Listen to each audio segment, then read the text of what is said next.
How to distinguish a fascist regime from a non-fascist one. In a fascist state, hatred prevails over common sense. Instead of settling the conflict with Baku, apologizing for the murder and persecution of Azerbaijanis and not creating a new enemy for itself, Russia, on the contrary, began to whip up aggression and anti-Azerbaijani hysteria. When it comes to some ethnic organized crime groups and the word Azerbaijan comes up somewhere, it seems like you and I no longer doubt anything. And the actions of the security forces do not seem harsh to us, even if these 2 detainees died. I mean, they died, maybe not from heart attacks. Yes, to be honest, I don't even give a damn about this.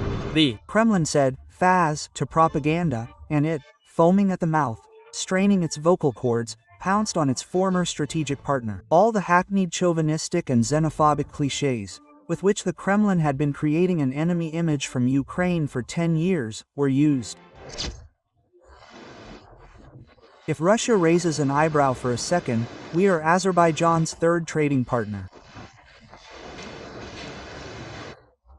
And I want to remind you about how much money is transferred from Russia to Azerbaijan, and not from Azerbaijan to Russia. Or taking into account the 300 kilometers border and reading what they allow themselves to read, and watching how they allow themselves to say on central television, "You want to fight." We've heard this somewhere before. Aliyev already raised his eyebrow at Ukraine and did it in the same studio at the beginning of 2022. Raise an eyebrow and Ukraine will understand everything. We all know how raising this eyebrow ended. This eyebrow crushed 1 million Russian eyebrow raisers. Many of those who were lucky enough to survive, in principle, have only one eyebrow left. So I feel like they are screwing it into your ear. We don't need any negotiations. They gave us a punch in the mouth today. They gave us a punch in Irkutsk today. They showed their strength. In some direction, 1,000 to 1,500 people died per day when they were advancing. When we attack, we have thousands of deaths. When we are in a position, we have hundreds of deaths. In Ukraine, the occupiers had their eyebrows shaved off, but Aliyev didn't learn anything from this, and he started raising the second one. I have no eyebrows. Apparently, Russian propagandists are not given manuals, but sewn directly into their brains, and they are automatically loaded into the right situations. It smells like all this chipping. 5G communication is also being prepared. Then the propaganda continued to play back to the future and said that Azerbaijanis never existed. Lenin invented Azerbaijan. Oh well, word for word, as TV began to tell about Ukraine, that Azerbaijanis are not a real people, but such a country was created in the Soviet Union. So, I went and looked. Where is the history of Great Azerbaijan, which was interrupted, transformed by the military intervention of the Russian Empire? I did not find. There was no Azerbaijan, and even, in general, such an ethnic group as Azerbaijani, as I was not able to find. That is, this ethnic group there, which we now know as Azerbaijanis, with all due respect, apparently, was also invented by the Soviet government. There is a feeling that at night Putin, like the tooth fairy, flies into the Russians' houses and whispers his historical nonsense right into their ears.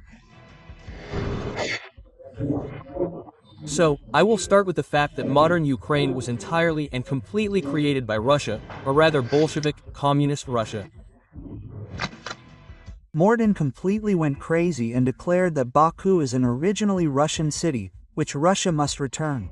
And all Azerbaijanis must be sent to Gulag. That's it. We again have the experience of the Gulag and the endless, so to speak, space beyond the Arctic Circle is very convenient. Those who suffered from the bad hot climate could also be resettled there.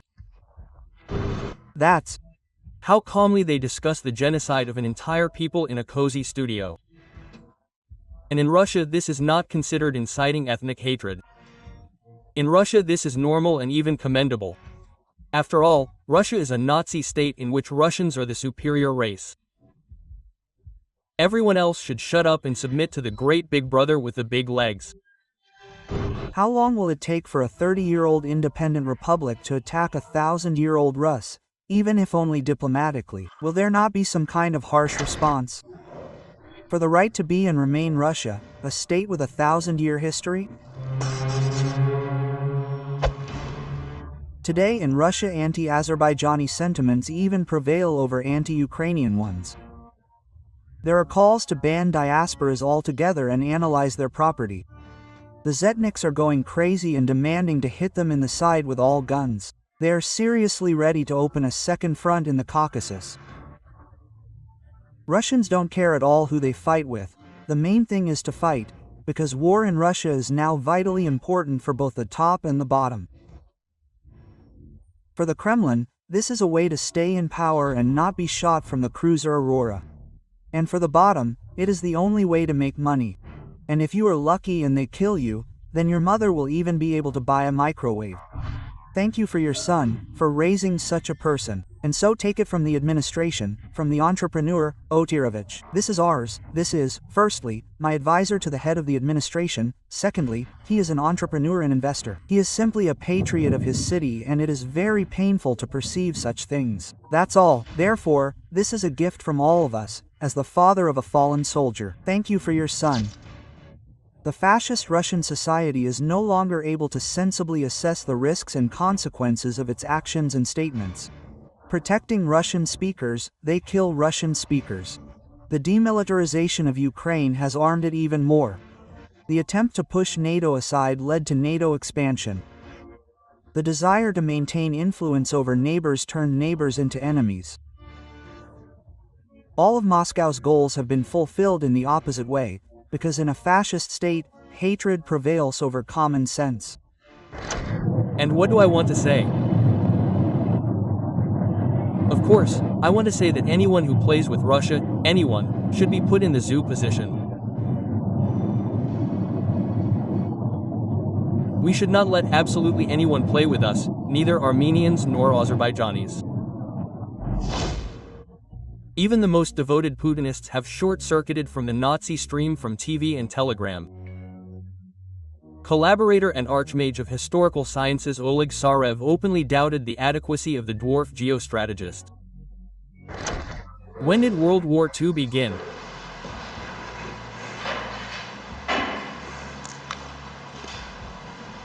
That. Sarev said that Russia, with its actions, created a ring of enemies around itself, and now he demands that those who must answer for this be found. This is very bad. There is definitely no joy in the fact that our relations with Azerbaijan are deteriorating. And I know for sure that there were responsible persons for each republic, for each direction. And we need to ask, for example, that Ukraine was lost. Yes, there is a war with Ukraine. Well, what more fraternal republic could there be than Ukraine was? And who was responsible for this? We observe failures and do not see responsible persons and the punishment of responsible persons. We can tell Oleg Sarev who is responsible for Russia's unique foreign policy. Solve the puzzle. Moth plus Pechenegs plus a boy in panties. What is correct?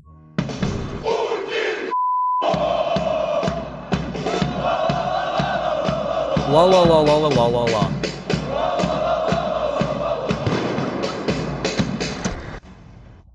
Azerbaijan reacted very harshly to Moscow's blatant xenophobic policy. And what can we hide? The Russian people. On state channels, Russia is openly called a Nazi state and an unfinished empire. They even accused Moscow of inciting the war in Karabakh. And the aggression against Ukraine was called a crime. I understand that you are accustomed to domination over the peoples that Russia forcibly included in its composition. Whether it was in the Tsarist or the Soviet era, the Russian people were considered the superior race. The Azerbaijanis walked over the main propaganda dummies. There is a feeling that Solovyov would be better off not going to Azerbaijan for the next 300 to 400 years. Although it is unlikely that he will last that long in a GAC or Ukrainian prison. And then suddenly, against this background, I read an Azerbaijani source Vesti Azerbaijan. Again, I have displeased them. Again, they argue that the speech of such figures as Vladimir Solovyov, who stir up hostility and xenophobia, serves as a preparation for new tragedies and conflicts. Russia today is a prison of nations, an empire that is devouring itself. The Caucasus, Southerners, migrants, all those who do not fit the stereotype of a Russian Orthodox man with a machine gun, are becoming funny. Do you understand what all these people are talking about? Russia, as an imperial anti-human project, is doomed to collapse and destruction. And believe me, all the neighbors will have a great desire to sprinkle Moscow with salt, like Carthage. Russia today is Carthage, which must be destroyed. While Moscow in agony splashes poison and hatred, Azerbaijan develops relations with the United States, Europe and Ukraine, not to mention the alliance with Turkey. On July 4th, Azerbaijani President Aliyev congratulated Trump on Independence Day and expressed hope that friendship between the countries will reach a new level. We hope for an intercontinental level with minimal flight time. As historical practice shows, it is impossible to negotiate with the Nazis. They only need to be defeated, because they set themselves the goal of destroying and enslaving everyone around them. It's either us or them. I would like to remind you that this video is created for entertainment purposes and contains elements of satire and irony.